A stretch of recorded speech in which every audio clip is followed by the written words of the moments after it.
Mitchell Carter pushed open the restaurant door so hard that the little brass bell above it rang twice. She stopped just inside. Her fingers tightened around the strap of her handbag. For a second, she considered turning around. Then she heard someone whisper, "That's her." A quiet burst of laughter followed.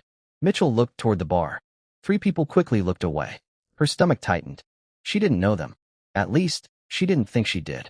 She slowly scanned the elegant Korean-American restaurant, searching for the man she had agreed to meet. Then she saw him. Ethan Brooks was sitting alone near the window. Tall, sharply dressed, with neatly styled black hair and calm, dark eyes. He looked nothing like the nervous woman approaching his table. Mitchell swallowed. "Ethan." He looked up. For a moment, he simply stared. Not with disgust. Not with disappointment. Surprise. Then he stood. "Mitchell." She nodded. "Yes." Ethan smiled. "I'm Ethan." "I know." He pulled out the chair for her. "Please." Mitchell hesitated before sitting. "Thank you." Across the room, someone lifted a phone. Another person whispered, "This is going to be hilarious." But Ethan didn't hear them. He sat across from Mitchell and studied her face. "You look nervous." Mitchell gave a small laugh. "Is it that obvious?" "A little." She lowered her eyes. "I almost didn't come." "Why?" She shrugged. "Because blind dates are usually terrible." Ethan smiled. "Then we're already starting with low expectations." For the first time that evening, Mitchell laughed genuinely. And from the corner of the restaurant, the people who had arranged the entire thing exchanged confused looks. This wasn't supposed to happen. They had expected Ethan to see Mitchell, realize she wasn't the woman they had described to him, and find an excuse to leave. They had expected laughter. They had expected embarrassment. They had even placed bets on how long she'd last. But Ethan had done the one thing nobody had prepared for. He had treated her like a person, and none of them knew that within the next 2 hours, their cruel little joke would become the biggest mistake they had ever made. Mitchell reached for the menu. "So," Ethan said, "what made you agree to this?" She looked at him over the top of the menu. Honestly, my daughter." Ethan smiled. "You have a daughter?" "Her name is Sophie. She's 12. That sounds like a good age." Mitchell laughed softly. "You don't have children, do you?" "No." "I could tell." "How?" "You said 12 was a good age." Ethan laughed. "Okay. What should I have said?" "Nothing." She smiled. "You would have looked terrified." "I probably should be." That made her laugh again. At the other table, one of Ethan's coworkers frowned. "What is he doing?" "I don't know. He's supposed to be rejecting her. Maybe he's waiting." "No. Look at him." Ethan was listening. Really listening. He wasn't checking his phone. He wasn't looking around. He wasn't searching for an escape. He was asking Mitchell questions. "What do you do?" Mitchell hesitated. "I write. Books." "Hopefully." Ethan tilted his head. "Hopefully. I haven't been published." "That wasn't my question." She looked at him. "What was your question?" "What do you write?" Her expression softened. "Children's stories." Ethan smiled. "Why children?" "Because children still believe people can change." He became quiet. Mitchell looked down. "Sorry. That sounded silly." "No." Ethan leaned forward. "It didn't." She looked back at him. "Then why are you staring?" "Because I think that's a beautiful reason to write." Mitchell didn't know what to say. She wasn't used to compliments that didn't come with a hidden insult. Her former husband had made sure of that. For years, Daniel had criticized everything. The way she dressed. The way she laughed. The way she spent money. The way she dreamed. Once, when she told him she wanted to publish a children's book, he had laughed. "You?" He had looked her up and down. "Who would buy a book written by someone like you?" The words had stayed with her long after the marriage ended. Sometimes, they still appeared in her head when she looked at a blank page. But tonight, sitting across from Ethan, they seemed quieter. "What kind of stories do you write?" he asked. Mitchell smiled. "Stories where ordinary people discover they're capable of extraordinary things." Ethan looked at her carefully. "Maybe you should write one about yourself."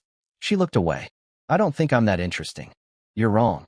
The words came so naturally that Mitchell looked back at him. Ethan seemed surprised by his own honesty. "I'm sorry," he said. "No." She smiled. "Don't apologize." Their conversation continued. They talked about Korean food, American cities, parenting, architecture, books, and childhood memories. Ethan told her about growing up in a Korean-American family where success was expected. "My father believed that if I wasn't exhausted, I wasn't working hard enough." Mitchell laughed. "That sounds familiar." Your parents. My grandmother. What did she believe? That if I wasn't feeding somebody, worrying about somebody, or cleaning something, I wasn't being useful. Ethan laughed. Sounds exhausting. It was. But you miss it. Mitchell smiled. Every day. For a while, everything felt normal. Almost too normal. Then Ethan noticed something. A phone. Someone across the room was pointing it directly at them. He looked away. A few seconds later, he looked again. The phone disappeared. Ethan's expression changed. Do you know those people? Mitchell looked around. No. Are you sure? Yes. Because someone has been filming us. Mitchell's smile vanished. What? Ethan looked toward the bar. Don't worry. But he was already worried. Across the restaurant, his coworkers exchanged nervous glances. One of them whispered, he noticed. Another said, just keep recording. Ethan stood. Excuse me for a second. Mitchell watched him walk toward the bar. He stopped beside a man holding a phone. Are you recording us? The man smiled awkwardly. What? No. Ethan held out his hand. Give me the phone. What? I asked you to give me the phone. The man's smile disappeared. It's nothing. Then you won't mind showing me. Silence. Ethan looked behind him. Three familiar faces suddenly became very interested in their drinks. His coworkers. He walked toward them. What is this? One of them laughed. Relax, Ethan. I'm relaxed. No, you're not. Ethan's voice became colder. Why are you filming my date? His coworker looked at the others. Then he sighed. It was supposed to be funny. Ethan stared at him. What's supposed to be funny? Nobody answered. Then one of them said quietly. We wanted to see your reaction. Ethan's jaw tightened. My reaction to what? The coworker finally looked toward Mitchell. To her. Ethan went completely still. What about her? The coworker shrugged. We thought you'd take one look and leave. Ethan stared at him. Then another coworker whispered. We told you she wasn't your type. Something changed in Ethan's face. You set this up? It was just a prank. A prank. Yeah. Ethan looked toward Mitchell. She was still sitting at the table, unaware of the conversation. Then he looked back at them. You invited her here to embarrass her? Nobody spoke. Ethan's voice dropped. Who gave you the right? Ethan, come on. No. He stepped closer. You don't get to call this a joke because you don't want to admit what it is. One coworker rolled his eyes. It's not that serious. Ethan looked at him. You recorded a woman without her knowledge because you expected her to be humiliated. Then he pointed toward Mitchell. She trusted you. The coworker laughed nervously. She doesn't even know us. That makes it worse. Ethan turned away. He walked back toward the table. Mitchell immediately knew something had changed. Ethan. He sat down. She studied his face. What happened? He hesitated. There were some truths that were easier to say than others. But Mitchell deserved to know. There's something I need to tell you. Her heart began beating faster. What? Ethan looked directly into her eyes. This date wasn't arranged the way you think it was. Mitchell stared at him. What do you mean? Ethan glanced toward the coworkers. They invited you here because they wanted to humiliate you. Her face went blank. What? They expected me to reject you. She slowly looked toward the other table. The people who had been laughing. The people who had been recording. The people who suddenly couldn't look at her. Mitchell's eyes filled with tears. She whispered, I don't understand. Ethan reached across the table. Mitchell. She pulled her hand away. No. He stopped. You knew? No. Then why were you here? Because I thought I was meeting someone. Her voice cracked. I thought somebody actually wanted to meet me. Ethan's face fell. I did. She shook her head. You don't understand. A tear rolled down her cheek. This is exactly what I was afraid of. Mitchell. I almost didn't come. Her voice trembled. My daughter told me to try. She wiped her cheek. She told me maybe this time would be different. Ethan couldn't find the right words. Mitchell stood. I should have listened to myself. You don't have to leave because of what they did. She looked at him. I'm not leaving because of them. A pause. I'm leaving because I don't know who to trust. Then she walked away. Ethan stood immediately. Behind him, one coworker whispered, Wow, that got dramatic. Ethan turned. His expression was ice cold. You think this is funny? Nobody answered. He pointed toward the door. Look at her. They did. Mitchell was walking out with tears streaming down her face. Ethan's voice shook with anger. You wanted a reaction. He grabbed his coat. Now you're going to get one. And he followed her into the night. But neither Ethan nor Mitchell knew that someone had already uploaded the recording. And within minutes, thousands of strangers would begin watching. Outside the restaurant, Mitchell walked faster. Mitchell. She didn't stop. Please. She finally turned. What? Ethan stopped several feet away. He didn't come closer. I didn't know. She looked at him through tears. I believe you. He seemed relieved. But then she added, that doesn't make this hurt less. Ethan nodded. I know. You were kind to me. I meant it. That almost makes it worse. He frowned. Why? Because for 2 hours, I forgot what it felt like to be embarrassed. She looked down. I forgot to be afraid. Ethan's eyes softened. And then I remembered. Silence settled between them. Ethan took a breath. I can't undo tonight. No. But I can tell you the truth. She looked at him. I like talking to you. Mitchell's lips trembled. I like talking to you too. And I would like to see you again. She looked away. I don't know if I can. You don't have to decide tonight. He stepped backward. I'll leave you alone. Mitchell looked at him one last time. Ethan, yes. Thank you for staying. He smiled sadly. You shouldn't have to thank someone for treating you like a human being. Then he walked away. Mitchell stood under the streetlight, watching him disappear. For the first time that night, she didn't feel completely alone. But across the city, the video was spreading. And someone had just written a caption that would change everything. Man refuses to humiliate woman in cruel blind date prank. Within an hour, the video had thousands of views. Within 3 hours, people were asking one question. Who is Mitchelle Carter? And the answer would reveal a woman who had spent years believing she wasn't enough, only to discover that the world had been waiting to hear her story. By the following morning, Mitchell's phone would not stop ringing. She woke to dozens of missed calls, hundreds of messages, and notifications from people she had never met. For a few seconds, she didn't understand what was happening. Then she remembered the restaurant. Her heart dropped. She opened her phone. The video was everywhere. One version had already passed 1 million views. Another had been reposted with the words, they tried to humiliate this mother on a blind date. Watch what the man did instead. Mitchell stared at the screen. Her hands began shaking. Oh God. Sophie walked into the room. Mom. Mitchell quickly locked her phone. Nothing. Sophie studied her face. That's not a nothing face. Mitchell forced a smile. Go get ready for school. Mom. Please. Sophie didn't move. What happened? Mitchell looked at her daughter. For a moment, she wanted to protect her from everything.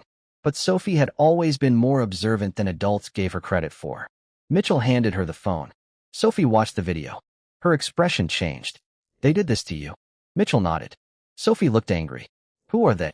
I don't know. They're horrible. Mitchell lowered her head. I should never have gone. Sophie immediately shook her head. No. Mitchell looked up. I should have stayed home. No. Sophie, you told me being scared doesn't mean you stop trying. Mitchell's eyes filled with tears.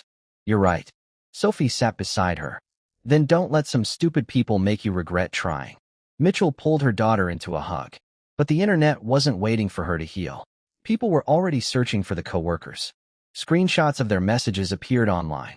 One message read, I can't wait to see her face when Ethan rejects her. Another said, this is going to be hilarious. The comments exploded. People were furious. Some defended Mitchell. Others demanded the company investigate. Then something unexpected happened.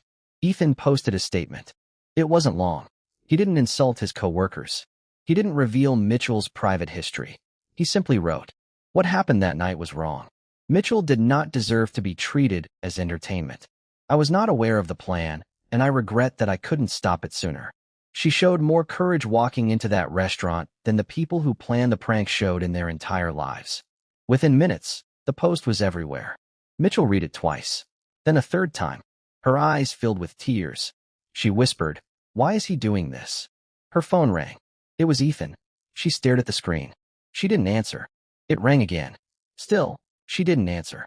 A few minutes later, a message appeared. You don't have to call me back. I just wanted you to know I'm not going to let them tell your story for you. Mitchell closed her eyes. Those words stayed with her. Meanwhile, Ethan's co-workers were facing consequences. Their employer launched an investigation. The hidden recording had been made without Mitchell's permission, and their messages made their intentions clear. One by one, the people who had laughed that night began losing the confidence they once had. But Ethan wasn't interested in celebrating their downfall. He was thinking about Mitchell. 3 days passed. Then a week. Mitchell returned to her normal routine. She took Sophie to school. She went to work. At night, she wrote, But something was different. She no longer stared at the blank page wondering whether anyone would care. She wrote because she had something to say. One evening, Sophie walked into the kitchen and found her mother typing. "What are you writing?" Mitchell smiled. "A story." "About what?" "A woman who thinks she's invisible." Sophie sat beside her. "Does she stay invisible?" Mitchell shook her head. "No." "What happens?" "She discovers that being overlooked isn't the same thing as being worthless." Sophie smiled. "I like that." Mitchell looked at her daughter. "So do I." Then her email notification appeared. She almost ignored it. The subject line read, "Your children's manuscript." Mitchell froze. She opened it. A small publishing company had seen one of her old stories. They wanted to discuss her work. Mitchell read the message twice. Then she laughed. Then she cried. Sophie ran into the room. "What happened?" Mitchell couldn't speak. She simply handed her the phone. Sophie read the email. Her mouth opened. "Mom." She jumped into her mother's arms. "You did it." Mitchell laughed through tears. "No, not yet." "Yes, you did."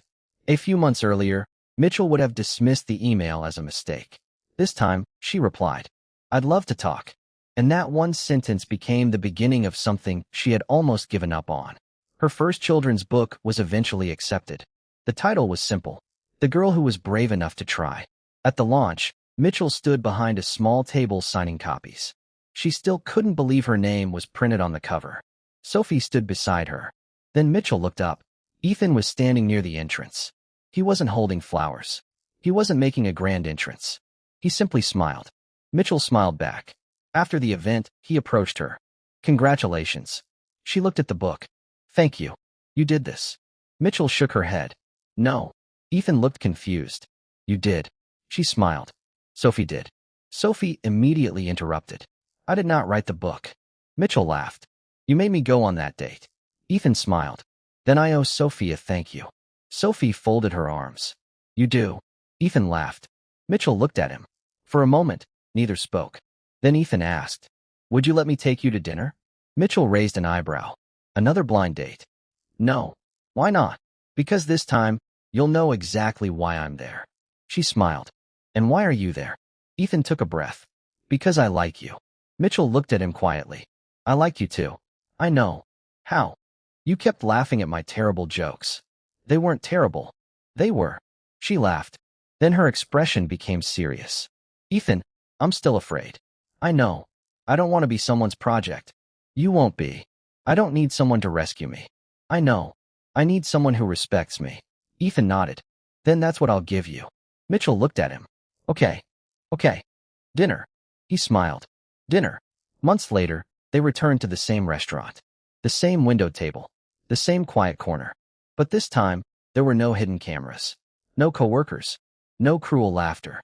Just Ethan, Mitchell, and two lives slowly becoming one. Ethan pulled out her chair. Mitchell smiled. "You did that the first night." "I remember." "So do I." She sat down. Ethan took his seat. "Do you remember what you said?" Mitchell smiled. "I said I almost didn't come. And I said I was glad you did." She looked at him. "I am too." Across the table, Ethan reached for her hand. Mitchell took it. The woman who had once walked into that restaurant believing she might be humiliated had returned with something entirely different. Confidence. A published book. A daughter who believed in her. And a man who had never needed her to become someone else before seeing her worth. The cruel prank had been designed to make Mitchell feel small. Instead, it forced the world to see her. But the greatest victory wasn't the millions of views. It wasn't the apologies. It wasn't even the book. It was the moment Mitchell finally understood something her former husband had spent years trying to make her forget. Her worth had never been determined by someone else's opinion.